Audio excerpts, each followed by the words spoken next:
Yeah, we're just Kate's been working with communities around the state and on sort of climate related initiatives for many years. And I think I first met her at Michigan Energy Options, maybe 10 years ago. But she and David Gard presented at the recent Catalyst Communities gathering, where the U of M students presented their summer work, and was just talking about some of the services that they're offering the Catalyst communities. And so that's my very brief introduction. Feel free to add. But we were hoping to just learn a little bit about some of the upcoming opportunities and how you or others might be able to help us out. And you've already been helpful in sharing some resources. So, what do you want to add or to any of this, Dan or Melissa or Kate? I'm excited to share with you some, the information that I've found that I think is most relevant to your community and the priorities you laid out in your email. But I'd love to see if Dan or Melissa have anything to add. I'd love to hear what your roles are in Meridian Township or your community as well. Yeah, so I'm the Assistant Township Manager and Director of Public Works and Engineering. Okay. So if you worked with Derek Perry at all previously, I took over for Derek in February. Okay. So do you want to introduce yourself real quick? Yep, I'm the Director of Project Management and Operations, so just helping out where I can. Okay, great. And then probably in terms of the subject matter and this space, our primary interest would probably be in getting some assistance for renewable energy and energy efficiency work that we're already doing. We've been converting all of our lighting to LEDs. So traditionally we've been appropriating about 75,000 for LED lighting conversion annually. And then we're completing our 4th solar project this year. And so all of that to date has been funded out of our township general fund. And then funding is getting tighter with the inflation that we're seeing in the construction industry. So finding some additional funding would help us keep that in the budget. As it stands today, we don't anticipate doing any solar in 2023, at least. But we're certainly interested in other energy efficiency and insulation, anything that would increase our R value, things of that nature as well, but probably trying to fulfill the 2 projects that we've been working on, which is renewable energy generation and LED lighting conversion would probably be the top priorities for us. I would agree with that, and just also potentially add that we are looking at doing, gradually electrifying our fleet and just looking at how we can potentially afford charging stations for public or our own fleet. We just completed a fairly comprehensive assessment with help from a third party supported by Consumers Energy, and so that's the only other thing I would really add at this point. Yeah, and our challenge there is also, we have a couple of challenges there, but one of them is we don't have our police vehicles are the main vehicles that we would first be able to electrify, and there are no pursuit vehicles that are EV right now, but we should see some hit the marketplace. And when they do, our biggest challenge is that right now we've identified, I think, 5,000 through that study that Leroy just mentioned. We could get 5,000 per charger for the install. However, we don't have enough service on our existing electrical to add the chargers. So we would have to bring in new electrical service, probably do like a freestanding panel out in our green belt. And then there's 2 primary locations where we would start installing those, and they're in separate spaces. So it would be costly to bring them into the site because we've got to bring in the electrical service, then we've got to basically branch it and send it to 2 different places on our municipal campus. So a lot of boring and underground drilling to run that conduit.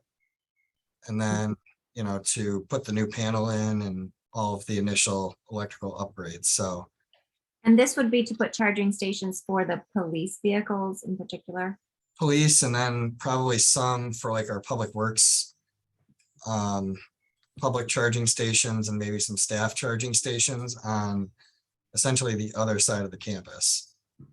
Okay.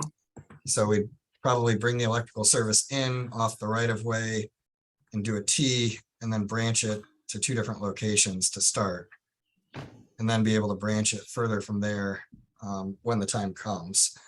But that's going to be pretty costly due to the amount of boring that we would have to do. And can I ask about your experience with federal grants? If you've applied for federal grants in the past? We received a fairly significant EECBG grant about a decade ago, where we did about $100,000 worth of energy retrofits. And then Dan or Melissa might know of some other federal grants that we've tapped into. But both Melissa and Dan are relatively new on the scene. But we have identified some infrastructure funding for, what is it, internet, Dan? I'll let you talk about that. Well, yeah, there's some pots of money out there for broadband, but not something that we're currently pursuing. But our finance department, in terms of the financing and the tracking of the grant funds, our finance department is well equipped for that. They track and process many different state grants. But our experience at the township level is mostly with state grants, drinking water revolving fund, SAW grants. We receive natural resource trust fund grants from the state of Michigan every year. Less experienced in the federal grant space. Several years ago, we did something with Tri-County Regional Planning Commission. It was a regional sustainability initiative coordinated by Harmony Kamazel, you might know. But one of the things that was appealing about that was that it was administrated through Tri-County. So we did regular reports, but it was a lot less, they dealt directly with the feds. So with billions of dollars available through this block grant, the thought of partnering with another community is appealing, like City of East Lansing, or, and looking over that website that you sent along, maybe there would be a few communities that we could partner with and, collaborate on the administration. So. Mm-hmm. And who is the Tri-County? The Tri-County Regional Planning Commission oversees several regional projects, including there's a groundwater management board, there's a committee on stormwater management. They also do quite a bit of transportation planning regionally, and probably some other things. Okay. Yeah, we could potentially put you in touch with them, or we could explore that further with them. Okay. Great. Well, I would love to share with you what I've found. So what we're, the goal of our work, so as Leroy said, I'm working with David Gard at Five Lakes Energy. We received a grant from EAGLE to support local governments and tribal governments to access the federal funding, the new federal funding through the bipartisan infrastructure law. And now more funding is coming through the Inflation Reduction Act. So what we've been doing is looking through, the bipartisan infrastructure law has close to 400 different grants programs that are coming out of it. However, not all of those apply to Michigan, and not all of those apply to local units of government. And so we've been kind of whittling down to find the programs that are most useful. And there's a tool that was presented at the meeting that Leroy and I were at a couple of weeks ago that the University of Michigan students put together. Have you all heard of this tool or seen this tool, Dan and Melissa? So maybe, oh, Go ahead. Go ahead. I could share my screen and just kind of walk you through it if that would be helpful. You should be able to do that. Okay, I will do that. So can you see my screen right now? Yep. Okay. So, so basically what they did is they took all of the programs that were listed in the White House guidebook of the bipartisan infrastructure law, and they focused in on only those programs that were suited for Michigan and local and tribal governments, and then they aligned it with the Catalyst communities and Michigan Green communities. So it's only those programs that focus on sustainability and climate and clean energy. And where did I just do? Okay. And so on the bottom here, you can see, hopefully there's overview and instruction. Then there's the list of funding opportunities. And then the third tab gets into descriptions of each. And I just want to show you this so you can look in here on your own if you want to. So there are, they took the 300 and now there are about 70 or 80, 75 to 80 in here. And you can filter these to, it's kind of hard to see because it's so big. Let me zoom out. There's a lot of information in here. No, maybe I need to zoom out here. There we go. Starting to work. But you can filter and you can filter for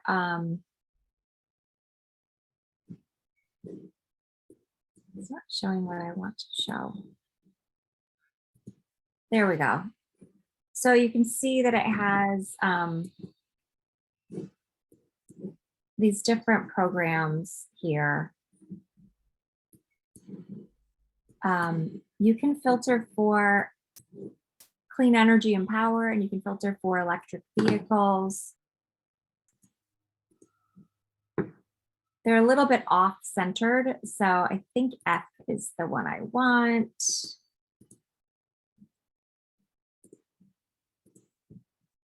So there's clean energy and power. And then some of these programs are already closed. Some of them are, hydrogen hubs, which isn't quite right. The one that jumps out is the energy efficiency and conservation block grant program. So this is a program that I think would be a good fit for your energy efficiency, the investments that you're talking about. And then if you keep scrolling over, local governments are eligible to apply. There are competitive grants because some of them are, it's not grants, it's formula grants. And as of the last update of this, we didn't have, we expect the funding opportunity to be announced at the end of this year. So some of these grants programs have already closed for 2022, but the Energy Efficiency and Conservation Block program is still yet to be coming. So there's still time to be coordinating with other communities, planning for this, and applying for that, the program that I sent you that also is focused, this is one of the areas it's focusing on. And then you can click on to look at the description of the program.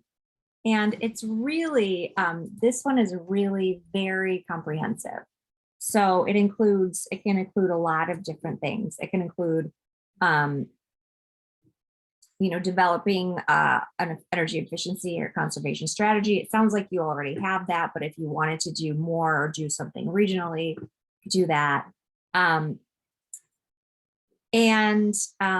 also, then there's also the funds can be used for, implementing these, both through energy efficiency and then also through solar energy, wind energy. So renewable and building and renewable energy as well. So that's one of the grants programs that, even though there are like 400 programs, really there are just a handful of programs that I think are a good match for what you're looking for right now. And this is one of them. And then the other programs that, I'm gonna go back to the other list.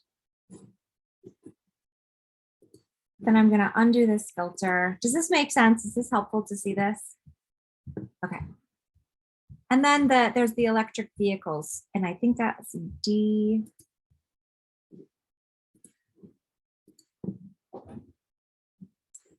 So here are the grants that are available or that are fit under that category. The state of good repair grants are closed for this year already, but we could still look at those for next year, because this is most of these are 4 or 5 years. That is a formula grant though, so I actually didn't look into that too much because it's closed for this year. The ones I wanted to lift up are the charging and fueling infrastructure grants. So these are, there's one for community charging and there's another for corridor charging. And these are Department of Transportation grants. They're competitive grants. $1.25 billion available. There's a 20% match required. And then those have not been they have not been published yet for 2022. So there's still time for those. And then if we look at the descriptions here,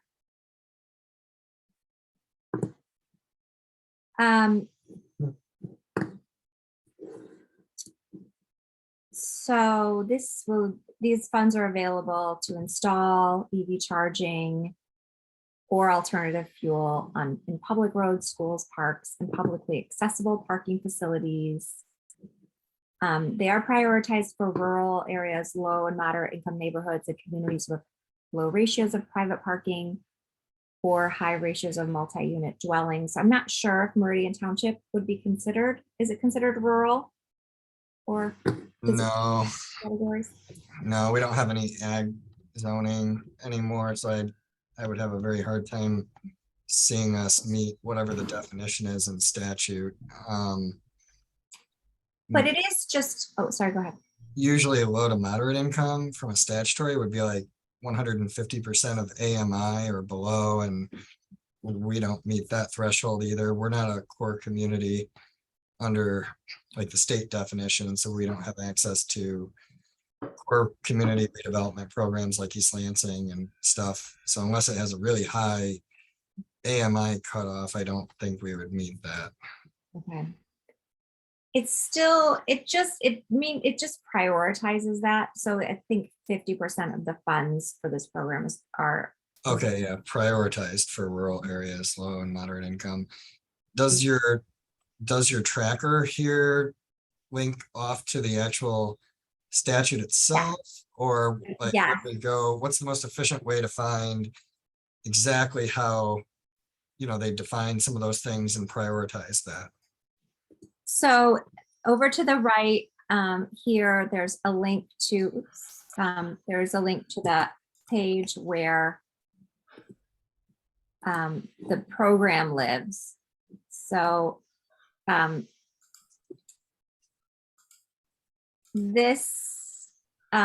there's not that much information here yet because they're still developing. It looks like they're still developing um,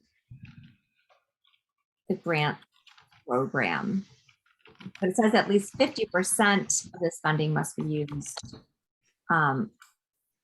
in rural areas, low and moderate income neighborhoods. Okay, well, that at least gives us a shot. Yes.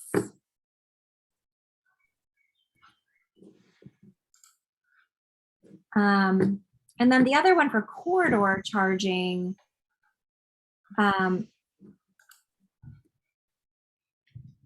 could be, that could work for your community as well, because you can install these charging stations in communities that are along important corridors. And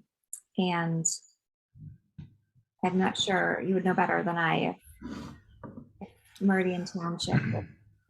Yeah, we have two different state trunk lines that go through the community, so I would hinder a guess that state trunk lines would meet the definition. Yeah. 96 and was it 27? 69? M43, Green River Avenue and Saginaw Highway, Business Loop 69. I'm gonna stop But sharing. are they focusing more on like state highways like M roads, like M43 or M52, or are they focusing more on highway exits? Do you know? I am not sure. They don't have a lot of details yet.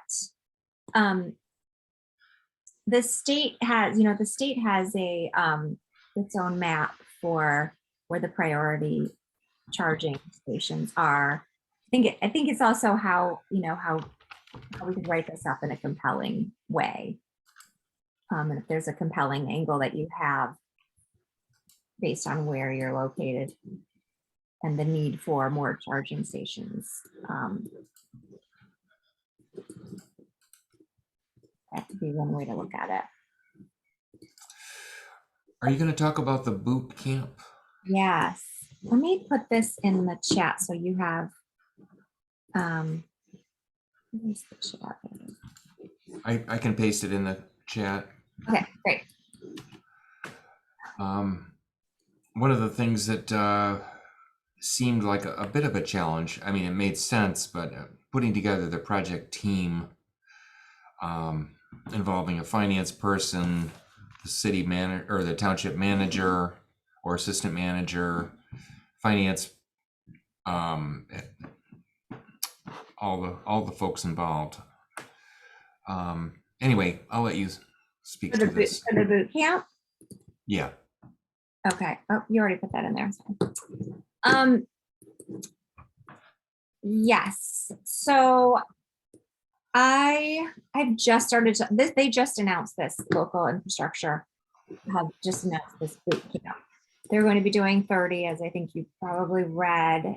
And this first one seems to be really appropriate because of what they're focusing on, which includes the Energy Efficiency and Conservation Block Grant Program and also the charging and fueling infrastructure grants. I didn't see that. What is the team requirements for this? That looks challenging.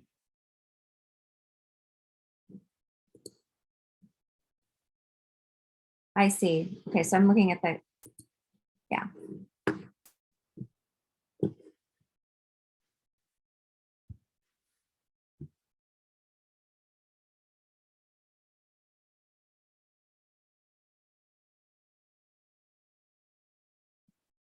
Okay, so that's an example. So we don't have to stick exactly to that. Mm-hmm. Our supervisor would participate if we wanted her to. I wonder if that, I mean, she's not going to be working on any of these grant apps. So, Lori, do you know if we're restricted to just a maximum of 4 people? You're muted. The idea, I think, is just to have a diverse team that represents the needs of the grant application and the community. Yeah, I'm thinking maybe it could be Melissa, myself, Bernie, you, and Amber Clark might be interested from an economic development standpoint. That would be an awesome team. The only thing that I would, if we do it a multi-jurisdiction, like we partner with East Lansing or something, that would, maybe we could split up the duties a little bit, but that would be a great team if we focused on Meridian. And then maybe if Kate or other consultants are available to assist with putting the application or the design specs or the, the nuts and bolts, that would be really cool.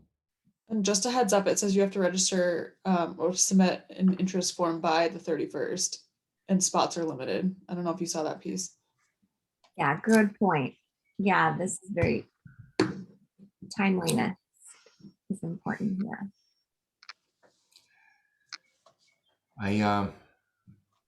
Yeah, so that would be could be a bit of a challenge. Thanks, Melissa. Mhm.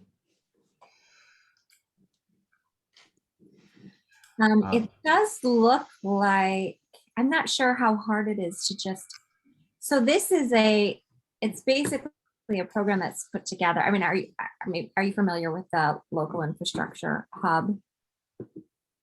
No, I'm not.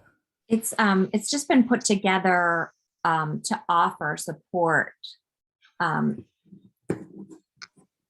to local government. So I think the federal funding, the applications to the federal government are, I think they're trying to make this an easy entry, not a lot of paperwork, I would imagine, to get accepted into this hub, and then they would support the work to get in compelling applications. Mm-hmm.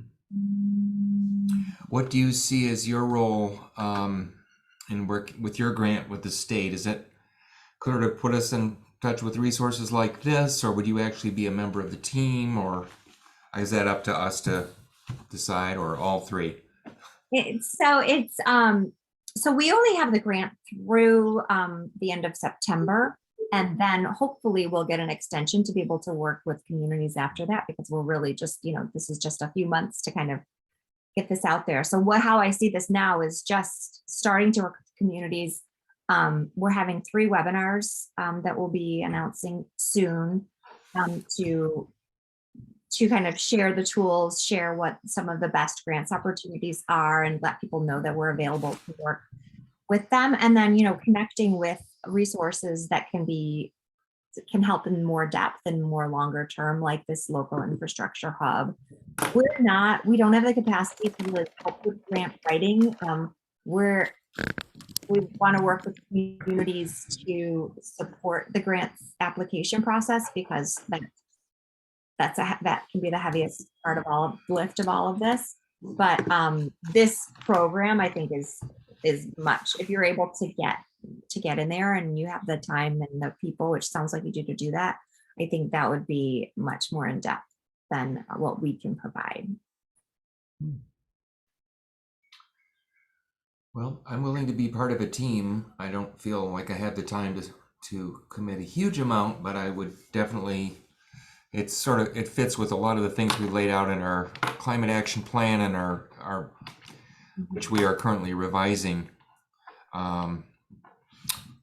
But I don't know how Melissa and Dan feel about it, but Yeah, well, I mean, we just need to make time, especially if it's a grant that we can gain access to, because there's many funding sources that we just strictly don't have access to due to affluency of the community. So this is one of those rare opportunities, so we should make use of it, and we can find the time.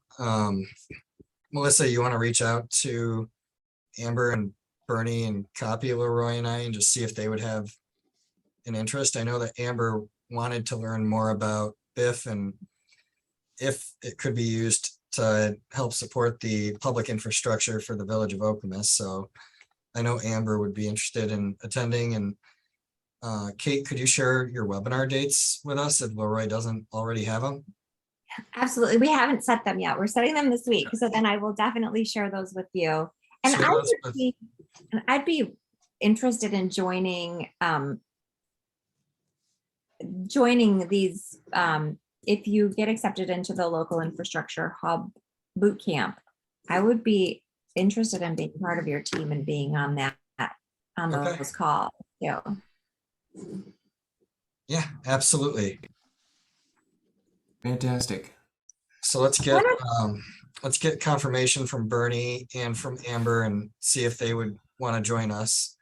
Otherwise, we can always just give them notes. I don't think they need to join us, Melissa. And then let's get us registered ahead of the 31st. Yeah, I'm looking at I clicked the application or the interest form. You don't actually have to dedicate like the people, you just have to say, will you have enough people to do these roles? So technically we could fill out this today with whoever's going to be the main point of contact. They just have to have their name and stuff in there. And then at a later time, we can figure out who's going to fill it in, it looks like. Okay, let's put you as the main point of contact and then Okay, disseminate it out to Leroy and I and okay. I'll kind fill of it out today. manage all the calendaring for the boot camp and then of course the webinars once Kate announces those. Okay. Oh, thank you, Melissa. Mhm. I can get Kate's email or contact info. Was there anything else we want to go over now? I mean, it's a rare opportunity to get us four together. So really appreciate everyone's taking the time. No, thank you for scheduling. So, because this is something we've talked about, just the bipartisan infrastructure funding and everything in general, but we haven't really dedicated any time. So, across the township. So it's important. Kate, before you leave us today, can you show me, I'm guessing it's going to be under, like I pulled up the Google tracker. Looks like you have to turn the filters on. Mm-hmm.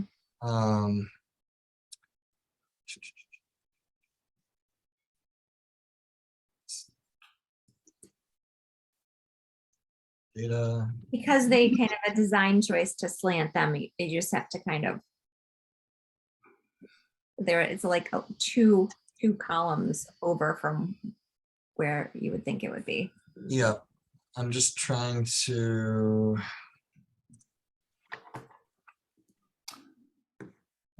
Let me just make sure I can get the filters to work here. You want to share your screen? Yeah, give me just one sec here. Okay, can you see my screen? Yep. Yes. Okay. So when I go to data, remove filter and add filter, I don't see options for So it. there's a little filter icon next to the print. Go pull that down, create a new temporary filter view, Okay, here we go. and then there they pop up. Perfect. That's not normally how I do it. So, okay, so. And Filter, then you can do it that way, or you can, the way I do it, the way that they showed me, Sarah Mills showed me how to do it, is you can click on that. Sorry. hold on, I got it. Okay. So you want me to click on create temporary filter instead of clicking the drop down for the filter.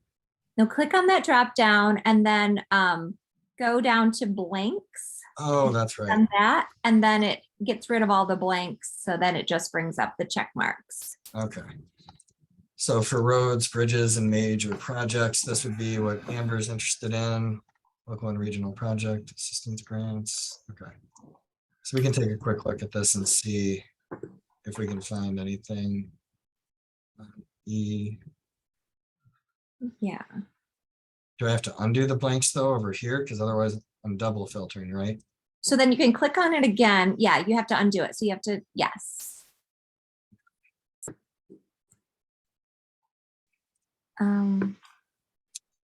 You have to scroll up. Oh, the blanks is still unchecked, I think. So click blanks again. That undoes it then. It should, yeah. Oh yeah, it was scrolled down. Okay. So. Okay. All right, that's clear to me. Melissa, did you follow that so that you know how to filter it?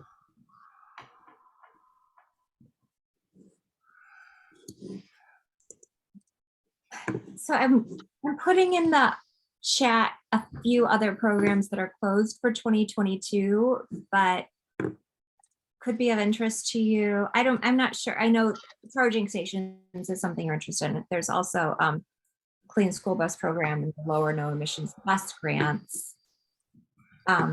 There's also a pilot program for transit oriented development.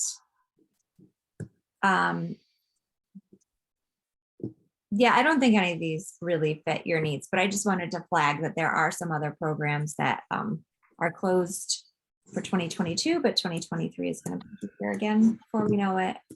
Do you know if the pilot program for transit-oriented development is centered around supporting the economic development itself, or is it focused around the actual transit?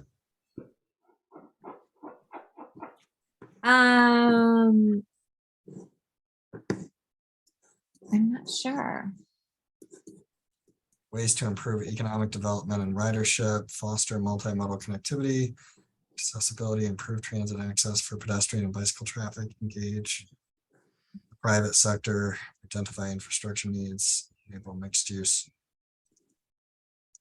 Yeah. Okay, well, it may require a closer look. That one might be of interest. We do have a couple mixed use developments, one of which we've been struggling with. So that one could be something that we could flag for Amber. Okay. Real quick on this interest form, it asks for our first and second choice of the funding programs we're interested in. Do you want to put energy efficiency and conservation block for the first, and then the second choice would be charging and fueling, or do you want me to swap that? And so this registration through the local infrastructure hub, just so I'm clear, Kate, this is separate and this is private. So this is separate from the federal government, right?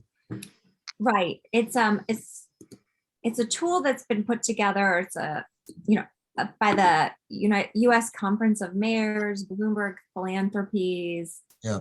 National League of Cities, Kresge Foundation. So it's a big coalition trying to support local governments to access this funding. Yeah, so that's fine, Melissa. That doesn't have any bearing on what we ultimately pursue. So, But I think EECBG would probably be number one because it's pretty diverse. And then charging would be number two, do you think, for now at least? Or do you want to include the transit oriented in there? no, I think your order was perfect, Leroy, especially because chargers, we still don't have a vehicle to hook up to it, but maybe in 2024, a year from now, when we're finishing that budget for 2024, we might have some electric purchases. Melissa, I'm available. If you have any specific questions, you can call me 24/7. Okay.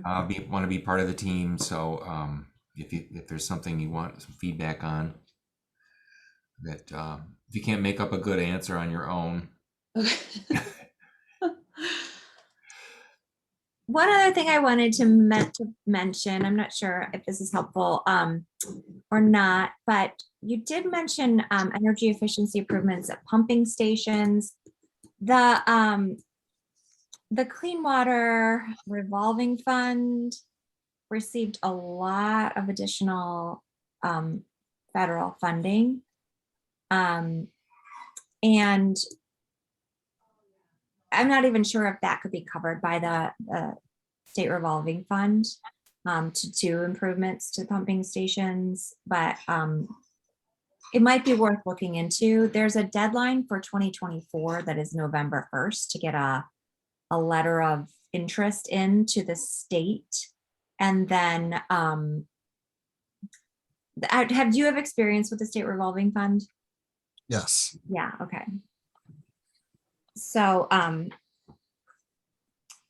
just am learning about this and realize there's a really big lag time to get in the queue. And so if that was something that might be a way to get more funding for your pumping station improvements, that might be something to look into. Okay. We are very interested in green infrastructure, wetland preservation, rain gardens, and things like that. So I don't know if that fits with there, but we do have a mini grant program right now, which would be easy to expand, where we give small grants to schools, churches, nonprofits, neighborhoods to do green infrastructure projects. So that it's just another sort of mortar-ready project that we could expand fairly easily as we're thinking about possibilities. Yes, there are a number of grants programs related to climate resiliency and the environment. I didn't flag those for this call, but they are in the tool. And I'm trying to find my tab. But we could explore that another time, but that's good to know. Yes, there's, habitat restoration. There are a lot of different programs. There's also, like culverts and funds for investing in, making communities more resilient to flooding. So there are a number of programs there. Maybe Emma or Parks might want to get involved on some level if that's, or at least know about some of the options. But Emma's our naturalist and takes care of 1,000 acres of public preserved open space, nature preserves, and as well as 1,000 acres of parks. So he's got our hands full. But Yeah.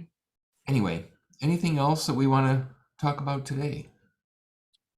I don't think so. We just need time to look through the tracker. We appreciate the work that your organization has done, Kate, in putting this together. And thanks, Leroy, for sharing it ahead of time, but I didn't have time to open it and take a look. No, it's complicated. I couldn't figure it out. So your tutorial was great, Kate. Oh, good. And I had nothing to do with putting it together. It was U of M that did that, but it's incredibly useful to all of this work. And the other thing I wanted to mention is on our first webinar, we're going to be going through all of the top programs, probably 10 to 20 programs, including some of those habitat restoration programs that we think will be most useful to Michigan communities. So we'll be going over that in a couple of weeks. And I'll let you know what those dates are once we get those set. Excellent. Well, thank you.